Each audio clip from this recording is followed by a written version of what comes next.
Hey, it's Maximo and welcome to Maximo's Travels. It's our last day in the Izu Peninsula and we set out from our hotel in Shimoda to drive to Atami and return our rental car. We'll drive along breathtakingly gorgeous coastal roads as we drive on to the town of Ito. In Ito, we'll get blown away by the cherry blossoms in full bloom. We'll spend some time at a large and unique roadside station, the Ito Marine Town. We'll check out its large marina, its rocky seawall, its extensive souvenir shops and food stalls, and get entertained by a street performer. We'll then drive on to Atami and return our rental car after filling it up with gas at one of the strangest gas stations I've ever seen.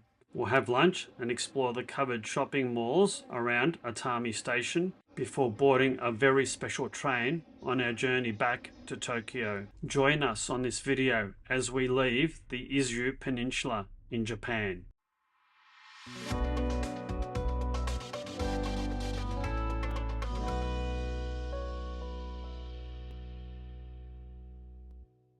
It was our last day in Shimoda on the Izu Peninsula and the Hotel Izu. After a few days of poor weather, we woke up to beautiful blue skies, light winds, and pleasant weather conditions. We had breakfast, checked out of the hotel, jumped in our rental car, and started our journey. We were headed to Atami and decided to go the Scenic coastal road. It was about an hour and 45 minutes and 68 kilometres away. We were a little bit apprehensive about dropping the rental car off to the company because the car had been damaged in the hotel car park a couple of days prior. But I'll save the drama for a future upcoming video, so make sure you're subscribed to catch that one. We were travelling pretty much the whole way on National Route 135. And even though the speed limit was only 40 kilometres per hour most of the way, the road was of a high standard. I mean, you've sort of just got to realise that someone holding up something like that means like caution.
The Sakura or cherry blossoms in the southern residential suburbs of Ito were absolutely stunning. We just had to stop and take some videos and photos of them. And this was quite a popular spot with the locals. There were so many of them milling about and taking videos and photos.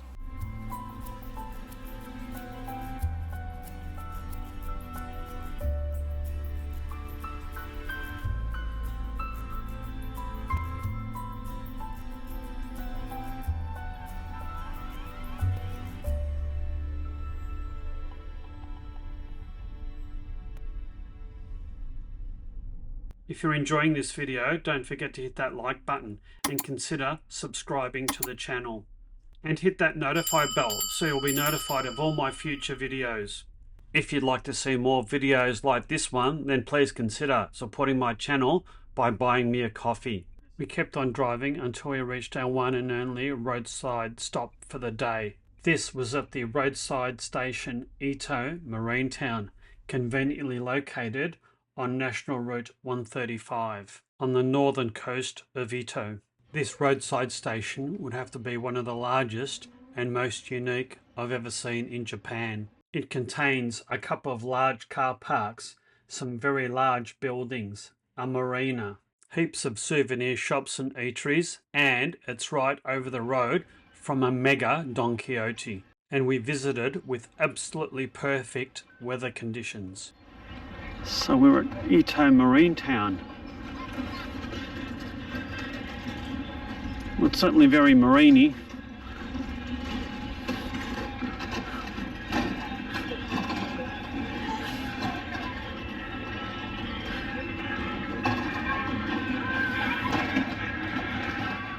We walked along the promenade and enjoyed the spring sunshine.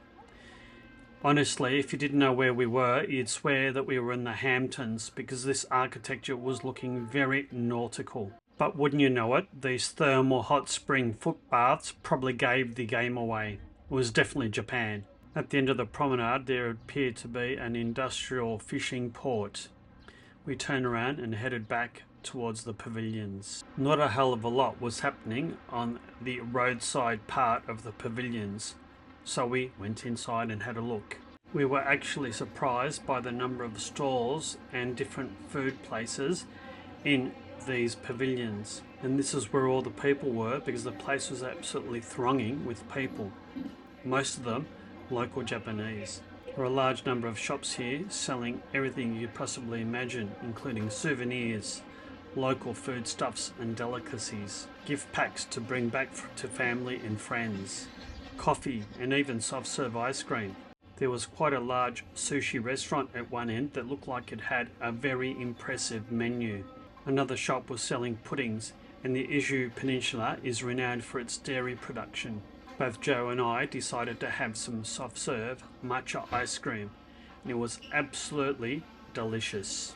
A set of covered stairs acted as a mini grandstand, and we were able to check out some street performers. It was all in Japanese and somewhat difficult to understand what was actually going on.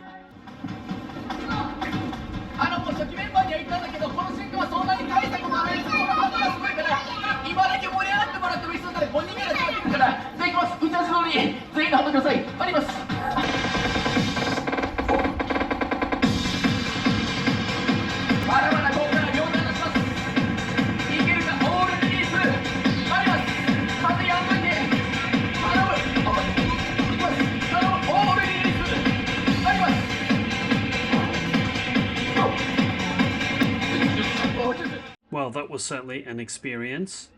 After the show, we took a walk along the breakwater.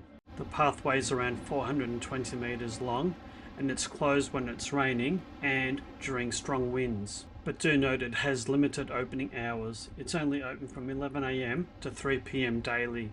And it's a pretty good vantage point to see just how big the roadside station and the marina actually is. All up, we spent about 45 minutes at this roadside station. It was then time to jump back in the car and head to Atami, our final stop on this road trip today. It was a short 20-kilometer journey that took around half an hour or so. We continued to drive along the beautiful coastal road of Route 135 and past many different hotels and resorts along the way. This area is very, very popular in Japan during the summer months, given its proximity to Tokyo, which is only just 100 kilometers or so away, and a short 1 hour Shinkansen ride from Tokyo. There are also quite a few slower regional trains that stop here, and the road network is pretty good. The weather and driving conditions were perfect, and the traffic on the road was quite light. We made pretty good time, and Joanne drove her drive to Atami, and then, as if by magic, we went to a lightly populated and charming coastal road to the dense built-up city of Atami. It's not a large city area, only being about 68 square kilometers, and the population is around about 40,000 and declining. In fact, Atami has lost around 10,000 residents in the last 25 years. We soon arrived in the center of Atami and drove down its famous Atami Ginza Street. This street is famous for its restaurant and eateries, and there appear to be quite a few people on it as well. Our only challenge was to try and find a petrol station in the center of town. We searched for a gas station on Google Maps and were quite fortunate that there was one quite close by to our car rental location, so that's where we headed. It was often quite challenging trying to get gas or petrol from a petrol station, and we were hoping this experience would be easier than some of the previous ones that we'd had. The one we found was a full service station, thankfully, and the bowsers were, well, suspended from the ceiling. I'd never seen petrol bowsers like this ever before. We paid the attendant by credit card and continued to the car rental agency location. Look out for the missing sign. It's right here. Where? It's right here, it's right here. Yeah, right here. Alright. It's in here. In here. Go in here.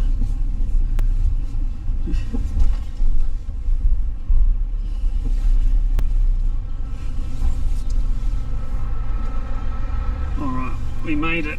As I mentioned earlier in the video, there was some slight damage to the door of the car, and I'll go through the process of what happened when we returned it in a separate video. We dropped off our Nissan rental car and made the short walk to the train station. We arrived quite early and we had about 2 hours before our scheduled train was due to depart. So we had some lunch and walked around the train station and the area surrounding it. The area adjacent to the station had a shotengai, or covered shopping street. It was large, packed with people, and had lots of restaurants and eateries. I was quite surprised at the sheer number of people in and around the station area, but given the size of the station and the fact it was a hub for regional trains, as well as having a Shinkansen station with direct access to Tokyo, it was understandable. We were about to take a ride on the special and luxurious Sophia Odoriko, bound for Tokyo and departing from Atami Station at 3:30 p.m. and arriving in Tokyo at around about 5 p.m, a journey of about 1.5 hours. A key feature of this luxurious train are its large panoramic windows. I will do a separate video on my experiences on that train, so stay tuned for that one. Atami looked like a quaint, charming town, and it's a pity that we only had a couple of hours to explore it. And you wouldn't realise it from this video, but the shopping centre and train station are only a couple of 100 metres away from the water and coastline. Time passed quite quickly, and it was soon time to make our way to the train station and the platform. And we waited for our special luxury train to arrive, the Sophia Odoriko. We had high expectations of this journey and we were eager to take a ride. I'll cover that train journey in detail on my next video. We were going to conclude our trip to Japan with 9 days in Tokyo, and we were also looking forward to that. I'll be releasing quite a few videos of our stay in Tokyo in the coming weeks, so look out for the notifications of when those videos will be released. Here's a sneak peek of the Sophia Odoriko arriving at the platform. Until that video, you take care and bye for now.